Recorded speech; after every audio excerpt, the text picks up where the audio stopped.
ассалому алайкум тамошобинони муҳтарам. нашри навбатии барномаи иттилоъоти ахборро аз телевизиони тоҷикистон мустақиман манзуратон мегардонем. дар студия Оишаи Саттор. замони муосир дар соҳаи маориф ва илм таҳаввулоти куллие ба амал омадааст ки барои мутобиқ гардидан ба он зарурати васеъ ба роҳ мондани омӯзиши донишҳои замонавӣ ва технологияи иттилоотию коммуникатсионӣ ва дар ин замина тарбияи кадрҳои баландихтисос пайдо гардидааст. ҳамзамон дар ҳама сатҳу зинаҳои таҳсилот барои омода кардани мутахассисони варзида бо татбиқи барномаҳои давлатии соҳавӣ тадбирҳои муҳим амалӣ гардида барои ба талаботи замони муосир мутобиқ кардани раванди таълим аз шароиту имконоти мавҷуда самаранок истифода мешавад. тафсилоти бештар дар гузориши Маҳмадалӣ Сафар.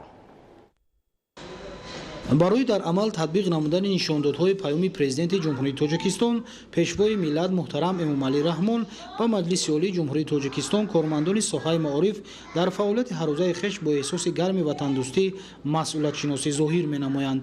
дар паёми солонаи худ ба Маҷлиси Олӣ президенти мамлакат дар қатори дигар соҳаҳо маорифро ҳамчун соҳаи калидӣ арзёбӣ карда таъкид намуданд ки ҷиҳати рушди он тадбирҳои муҳиму саривақтӣ амалӣ гардида ҳамасола бо ин мақсад маоши вазифавии омӯзгорон ба маротиб баланд бардошта мешавад. аз 1 июли соли 2022 музди меҳнати кормандони соҳаи иҷтимоӣ аз ҷумла маориф 20% зиёд гардид ки ин ғамхории пешвои муаззами миллат мо кормандони соҳаро водор менамояд ки барои баланд бардоштани сатҳи таълиму тарбияи насли имрӯзу оянда сайъу талоши бештар намоем. бунёду ба истифода додани биноҳои нави муассисаҳои таълимӣ ва дар ин замина фароҳам сохтани шароити арзандаи таҳсил ҷиҳати донишандӯзии хонандагон имконияти бештаре ба вуҷуд омадааст.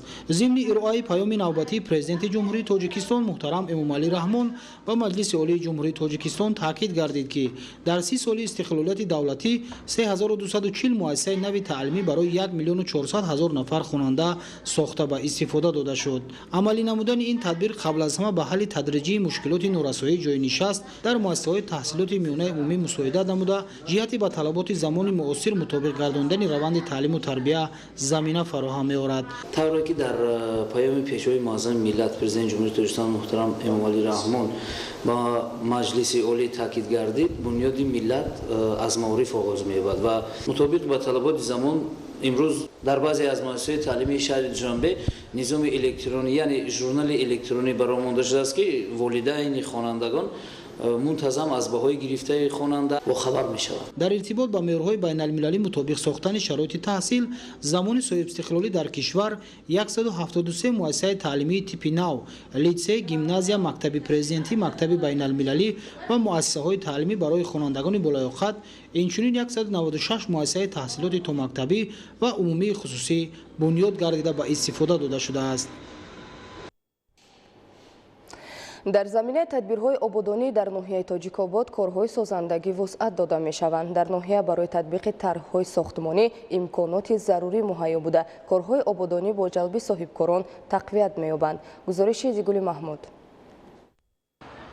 дар паёми президенти ҷумҳурии Тоҷикистон муҳтарам Эмомалӣ Раҳмон ба Маҷлиси Олии Ҷумҳурии Тоҷикистон таъкид шудааст ки ҳукумати мамлакат ба рушди соҳаи маориф ва таълиму тарбияи насли наврас ҳамеша аҳамияти аввалиндараҷа медиҳанд.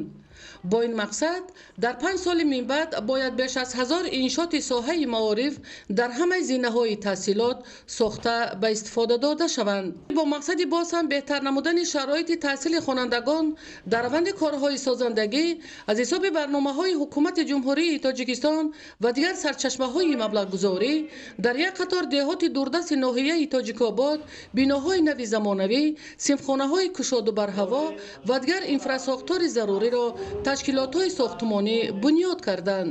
با بنیاد مؤسسه تحصیلات میانه عمومی رقم 18 واقع در دهه چشمسار جماعت دهات لنگریشا شرایط مهیا گردید تا نرسیدن جای نشست پورا برطرف گردیده. برای باز هم بلند برداشتن سویه دانش خوانندگان کابینت‌های فنی تشکیل کرده شود.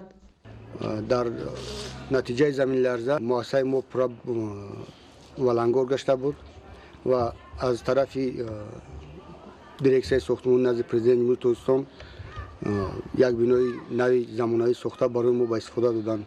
ما از جناب عالی پیشوای معظم ملت بسیار میانه‌دارگی خود را از نام خلق و از شخصا از آن خودم میرسونم که در مدت کوتاه‌ترین یک بینای زمانه‌ای با همه تجهیزات‌های زمانه‌ای کامپیوتر و دیگر لوازمات ساخته برای ما به استفاده دادند که عین حال 320 نفر خواننده در دو بست تحصیل علم نموده ایستادند. روند کارهای آبادانی در مرکز ناحیه و دیگر جماعت‌های دهات از روی نقشه جریان داشته بنیاد یک قطار انشاءات حیاتاً مهم خواجگی خلق پیش بینی شده است. از جمله ساختمان مرکز تجارتی سه‌آشانه و دیگر کارگاه‌های خرد از حساب صاحبکار محلی با مقصد فراهم آوردن جای‌های نوی کاری بنیاد شده ایستاده است. در رفت کارهای ساختمانی 8 نفر کارگران محلی جلب گردیده تا همین دوره سال جاری قریب 70% کارها به انجام رسانیده شده است. ضرورت ساختمان بینای مأموری ریاست مالیه ناحیه تاجیک‌آباد در روند برنامه‌های حکومت جمهوری تاجیکستان از حساب وزارت مالیه بنیاد شده ایستاده است، زیرا تا همین دوره کارمندان ساحه به چنین انشاءات زمانوی احتیاج داشتند. از روی نقشه کل بنا از تخانه و دو آشانه عبارت بوده. با مقصد اجرای کارهای ساختمانی 11 نفر کارگر در انشاءات کار کرده ایستادند. الکی کارهای ساختمانی در تخانه انشاءات در عرفه انجامیابی قرار داشته. بناکاران مقصد دارند روزهای نزدیک در آشانه یکم بنا کارهای برداشتن دیوارهای خشتی را آغاز نمایند.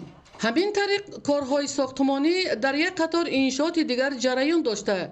با انجام کارهای پیش بینی شده در مرکز ناحیه 10 بینای نوی زمانوی بنیاد خواهند شد. ایدیگل محمود، دادرجان میرزازاده، برای برنامه اخبار از ناحیه تاجیک‌آباد.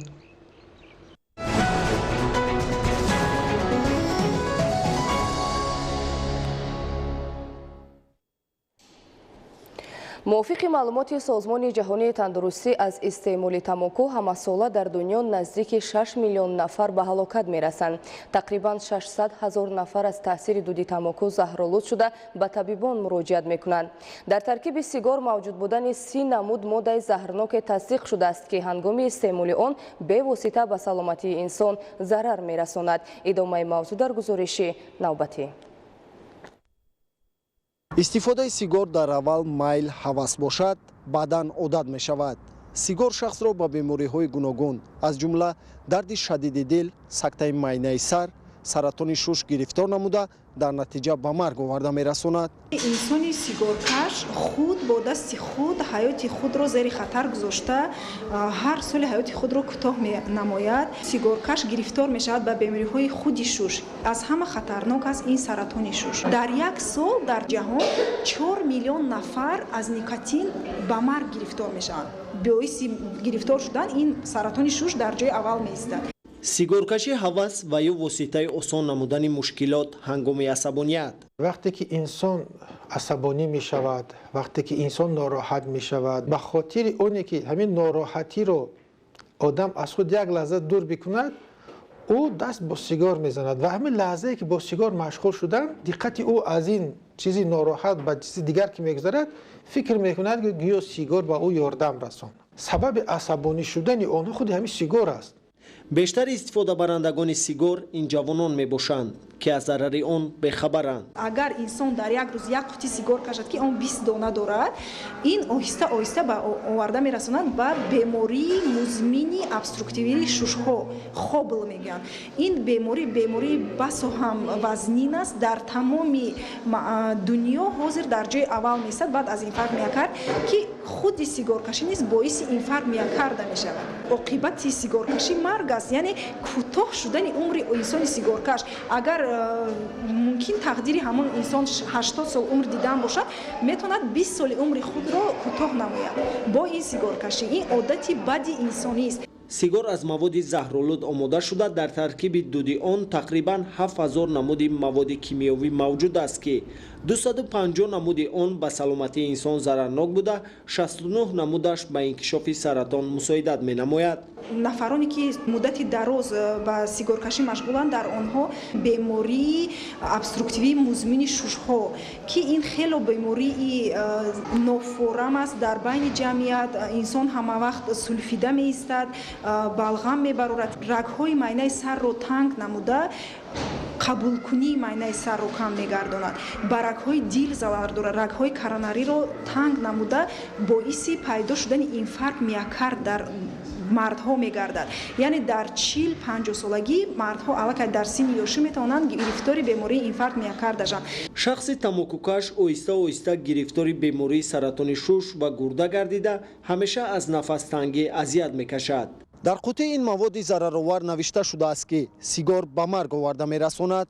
пас чаро дидаву дониста ҳаёти худро зери хатар мегузорем? барои тарки ин одати бад иродаи қавӣ лозим аст. манучери сулаймон, маҳмад саиди камол барои барномаи ахбор. беморхонаи марказии ноҳияи Темурмалик дорои дастгоҳу таҷҳизоти муосири тиббӣ буда барои хизматрасонӣ ба сокинон шароити зарури фароҳам оварда шудааст. ҳикматулло ҳусейнзода аз ноҳияи Темурмалик гузориш медиҳад. тарзи ҳаёти солим масъалаи муҳим маҳсуб ёфта дар асоси барномаи давлатии ислоҳоти соҳаи тандурустӣ барои расидан ба ин ҳадаф тадбирҳои зарурӣ андешта мешавад. бо ин мақсад дар беморхонаи марказии ноҳияи Темурмалик барои сиҳати омма тадбирҳои муҳим амалӣ мегардад. беморхона марказии ноҳияи Темурмалик дорои 155 кар мебошад. айни замон дар беморхона 13 нафар духтури илми олудор ва 140 нафар корманди муоинаи тиб ба аҳолӣ хизмат мерасонад. дар беморхонаи марказӣ тамоми таҷҳизотҳои муосир васл карда шудааст. дар самти пешгирии бемориҳои сироятӣ аз ҷумла COVID-19 дар ноҳияи Темурмалик нақша чорабиниҳои мақсаднок амалӣ карда мешавад.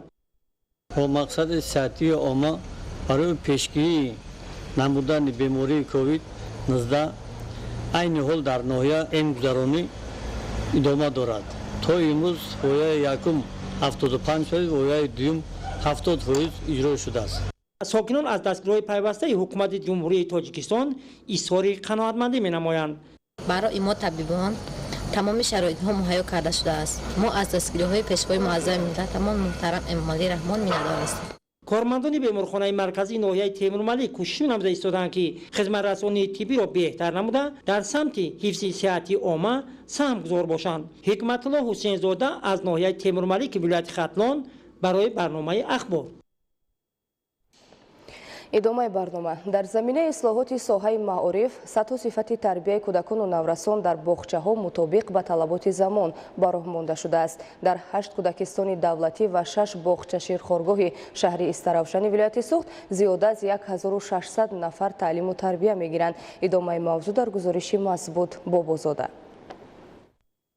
ғамхории самимӣ беандозаи роҳбарияти олии мамлакат нисбат ба кӯдакону хурдсолон аст ки насли навраси имрӯза дар ширхоргоҳу кӯдакистон ва боғчаҳои бачагонаи муосир ва дорои ҳамаи шароитҳои мусоид ба таълиму тарбия фаро гирифта. дар ҷавоби паёми президенти ҷумҳурии тоҷикистон муҳтарам Эмомалӣ Раҳмон ва маҷлиси олии ҷумҳурии тоҷикистон баробари аз худнамоии забони ширину шевои тоҷикӣ ва омӯзиши забонҳои англисию русӣ бо шавқи беандоза шуғул меварзанд. омӯзиши забонҳои русию англисӣ дар 8 муассисаи давлатии таълимии боғча кӯдакистон ва 6 ширхоргоҳи хусусии тобеи раёсати маориф шаҳри Истаравшан миёни зиёда аз 1600 нафар насли хурдсоли даврони соҳиби истиқлоли мамлакат густурда роҳандозӣ карда шудааст. хурдсолони дӯстрояку ҳушёр тибқи дастури ҳидоятҳои дар паёми президенти ҷумҳурии тоҷикистон муҳтарам Эмомалӣ Раҳмон ба мақоми олии қонунгузори мамлакат ироа гардида ва барномаи давлатии омӯзиши забонҳои русӣ ва англисӣ дар кӯдакистонҳо баробари дигар машғулиятҳо бозию истироҳат ва сайру гашт бо шавқу рағбат забонҳои хориҷӣ меомӯзанд.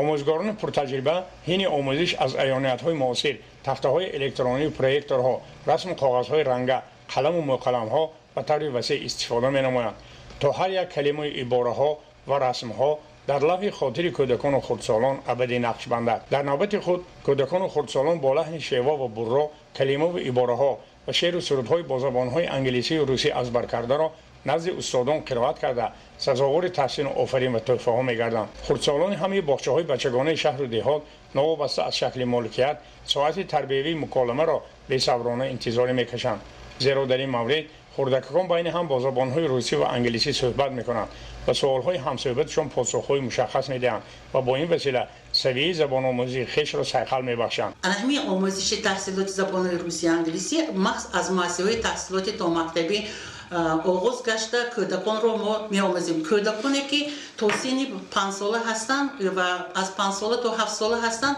میگن که بچه‌ای که از 5 ساله تا 7 ساله علاقه 90% اون دانشی که می‌آموزد در حیاتش انسان آموخته میتواند. بنابراین ما از تجربه ها میدونیم که بچگان محض از 5 ساله بالا زیادتر شوق و رغبت دارند برای آموزش زبان‌های محض روسی و انگلیسی. امروز در 8 مؤسسه دولتی تعلیمی کودکستان ها و 6 باغچه بچگانه خصوصی در شهر استراحشان عمل کننده برای تعلیم و تربیت و استراحت با فراغت خردسالان با دستگیری مقامات اجرایی حاکمیت دولتی و ریاست معارف شهر کلی شرایط ها فراهم آورده شده است. همه شیرخوارگاه و باغچه های بچگانه موجوده با انگیش و هیزم و دیگر مواد سوخت کاملا تامین بوده با سیستم یگانه گرم‌دهی پیوست کرده شدند. مورد به تاکید است که پس از آموزش عمیق و دقیق پیام پرزیدنت جمهوری تاجیکستان محترم امامعلی رحمان و مقام عالی قانونگذار مملکت، مسئولین و مربیگان و کارمندان تکنیکی باغچه و کودکستان‌های تابع ریاست معارف شهری استراحشان فعالیت را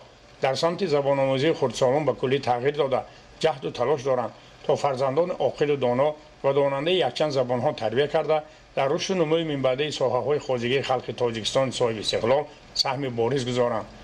مضبوط بابازاده از شهر استراحشان برای برنامه اخبار.